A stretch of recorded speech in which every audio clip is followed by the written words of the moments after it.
I was taking my father to the airport and two police cars passed me, heading south, and I made the comment that I haven't seen rain like this in Tasmania before. It was torrential. Dropped him off at the airport and headed home, and didn't realise where the two police cars were on their way to, and got home and received a phone call from one of the fleet controllers. And yeah, it was quite daunting, realising that I'd have to talk to Athol's wife and let her know that what had happened. I didn't know if she already knew, but I knew I'd have to make the phone call. Given what we saw when we first arrived, and one of the things we're trained to as rescue professionals is we read the wreck. And what I saw, I thought, we're possibly going to find a deceased person or more than one deceased person within inside this vehicle. The cab of the truck had actually come right down over the front of him. The steering wheel had basically gone right into his lower abdomen area, and we couldn't see either his right or his left leg.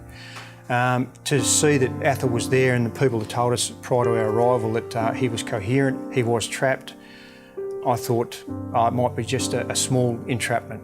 But to see where he was inside that truck at the time was quite a shock. And Athol's a very, very lucky man, very lucky indeed.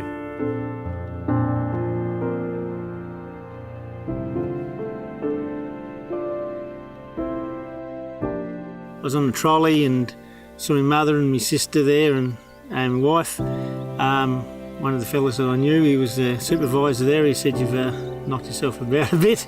He said, "You're here, we'll fix you up." And then I just went in and out of consciousness for the rest of the day, just doing CT scans, X-rays, going from bed to bed.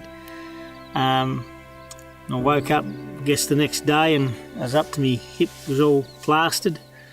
And I was in the ICU for 4 days and 3 days on the ward.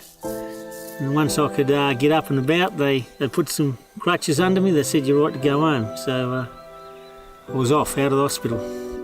The boys, youngest fella was looking at everything and wanted to know what happened. And the eldest boy was a little bit reserved and looking around the room. He didn't want to have a look at Dad all smacked about, and had a great big patch on my eye and couldn't see out of the left eye. It was all swollen up, and yeah, it was a fair bit of a mess, and big bruises down the right hand side of my body, and broke my nose, and yeah, got all this little cut here, and I was cut up in underneath there. Yeah, it was fairly traumatic.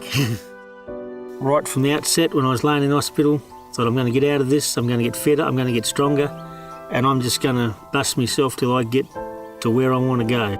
You value things more, like even extra 5 minutes with the kids doing something. That's, 5 minutes that I probably would have been going into town doing something that's doesn't mean anything, where you spend more time with the kids, listen to what they want to say, listen to what they want to do, and just be more a part of life and stuff.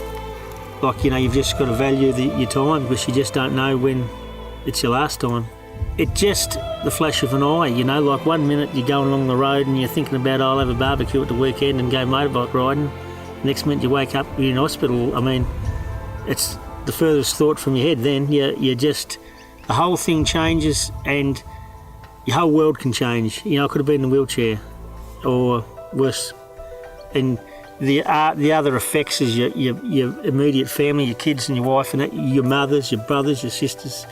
The whole thing, that's just finished. Won't see you again, all gone, done.